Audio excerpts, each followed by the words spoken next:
About a year ago, I decided to make my own Roberto Cavalli inspired dress, and she was cute. I'm not gonna lie, she was cute, but I can definitely do better than that. So this time around, this year, I decided, why don't I make my own inspired Roberto Cavalli collection? So I thought, why don't I go bigger, better, and badder? You know, I had to get into the moment. I had to set the scene for myself. So of course, I'm in my own vintage Roberto Cavalli top, because period. I was thinking of starting this collection. I thought, what could be the best dress to start this off with? Like, this needs to be a banger. And I thought, why don't I start with the Aaliyah dress? I feel like it's a classic dress, but just the way it's been draped and the fur trim at the bottom, it just, the execution of it is just sweet. But first, let's take a step back and revisit the history behind this iconic dress. This iconic zebra print gown by Roberto Cavalli has lived many lives in fashion history.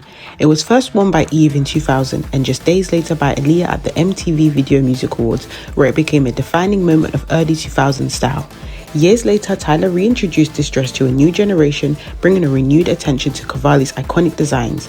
And when it returned to the runway at Roberto Cavalli's Spring-Summer 2025 show, it wasn't just a comeback, it was a tribute to Cavalli's legacy and his timeless vintage pieces.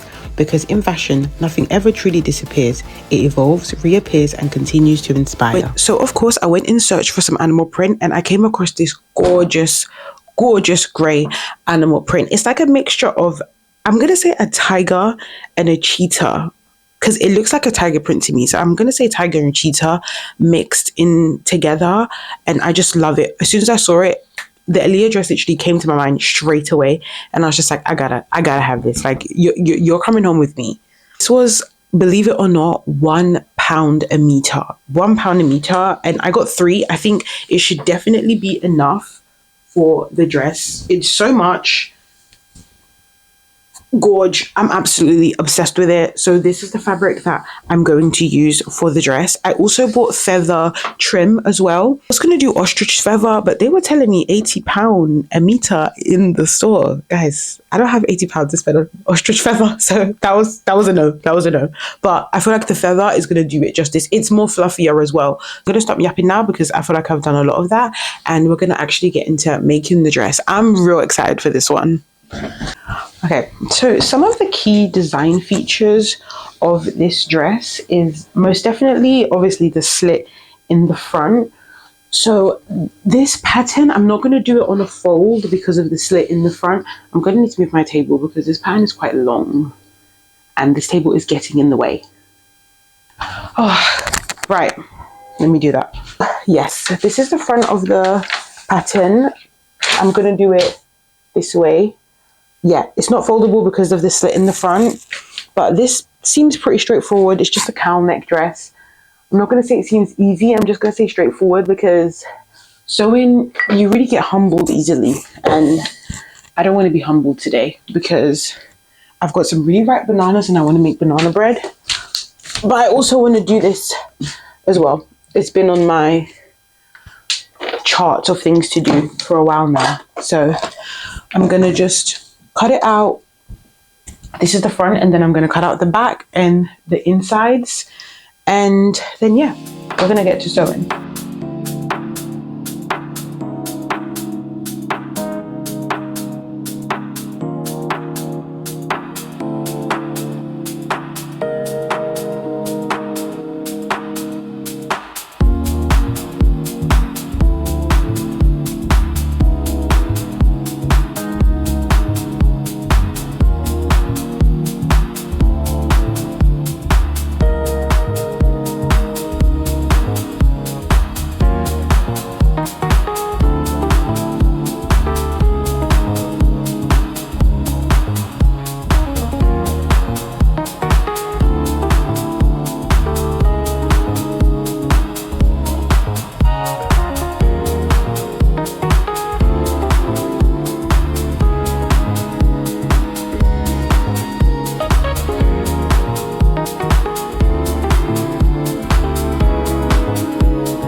I'm not gonna lie, this fabric, it is a little bit slippery.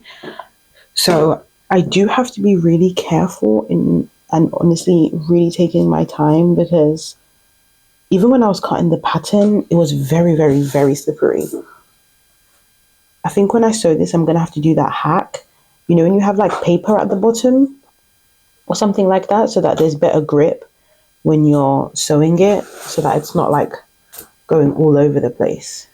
Because it literally feels like I'm handling like soap or slime or something. But this is essentially how it looks. I've done it right sides facing the inner. So when I sew around it, I will take it obviously out and turn it right sides out. And then the inside will be nice and clean, just like the outside. I'm going to do the same thing to the back, and then I'm going to sew it, and then we'll see how it's looking. Like I said, I hope this is straightforward. I'm not going to say easy, because in sewing, nothing is ever easy. I mean, well, some things are easy, but I feel like when you say, oh, this is going to be easy, I feel like God is like, bet. Let me teach you. Let me teach you. So that's why I don't be saying that. I'm going to sew each one of my straps because they are a key detail of the dress. In the pictures, the straps are both really, really long. So I'm going to sew the straps and then insert them in each corner of the cowl neck drape, so that when I tie it, they're just nice and long and flowing in the back.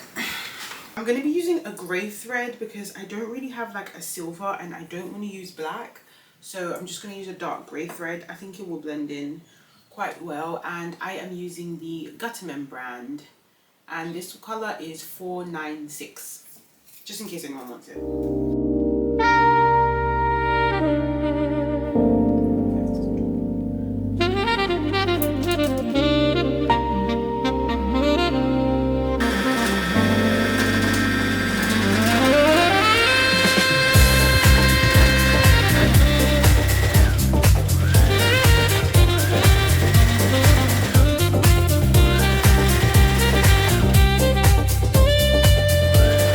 So I finished sewing it together. I put the straps in at the bottom, and if I turn it out, period, it should look like this. I need to press it, of course, but this is how the drape should look.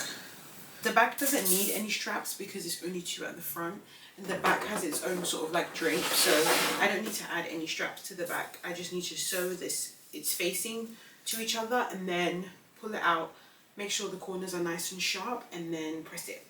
I'm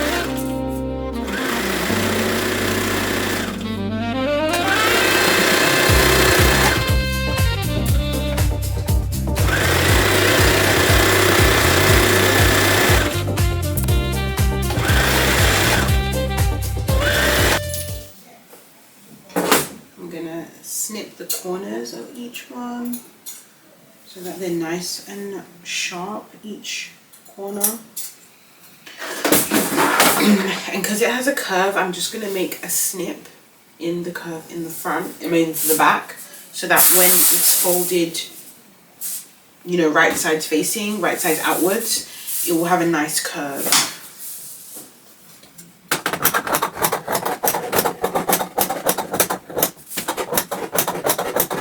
Just both pieces. So now I'm going to attach them on the sides. I'm going to do a princess seam for them just because I don't have an overlock machine yet, and I want it to be nice and clean on each side, and I think a princess seam would be best as well because the fabric is nice and thin, so it will be nice and just smooth. How she's looking right now. I'm not gonna lie, it looks like an apron, but I think it's because I have my clothes on underneath. I can't be bothered to take my clothes off, but it does fit. I'm just going to now sew this inwards so that it's a nice seam inside, and then I'm going to attach the fur to the front. There is a little, but the fur is going to cover, not the fur, the feather is going to cover it, and this is how it looks at the back, if you guys can see, which I think you can. So yeah, so far so good. I do like that I did the straps long because I can kind of shape the cowl neck any way I want. I can make it go more that way, more that way. I have tied it quite tight, but I can make it looser and it can drop more. So yeah, so far so good. Completed the dress and I put it on the mannequin. Now I'm gonna attach my feather. It's so cute. Oh, child, what is this? Oh, I think this just comes with it. Okay. This should definitely go all the way around. I hope it does anyway. Okay, I'm gonna look in now and start pinning this in place. So enjoy the montage.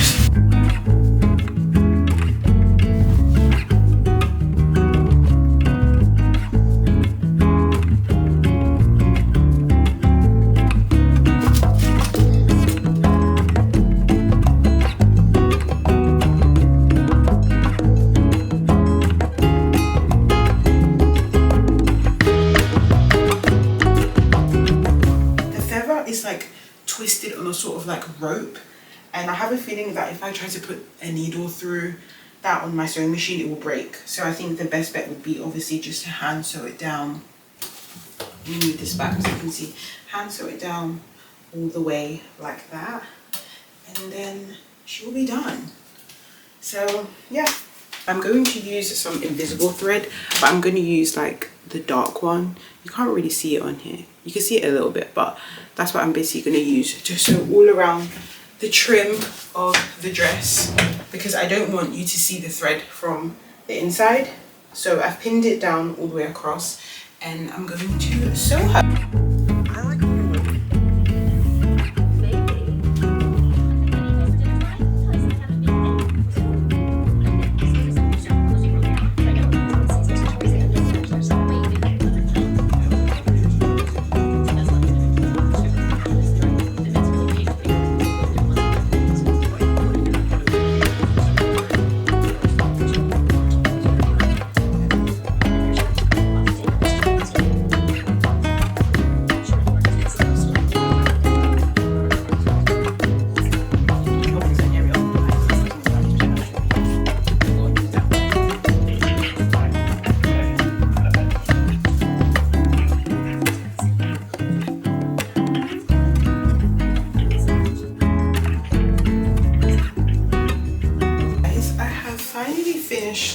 The dress, I don't know if you can see her, but I have finally finished the dress. She looks gorgeous. This is the front and this is the back. I love. I don't know if you guys can see her. Maybe if I put her like here. So here she is. This is the dress all finished. I'm gonna try her on so we can see how she looks, but this was my version of the Aaliyah dress.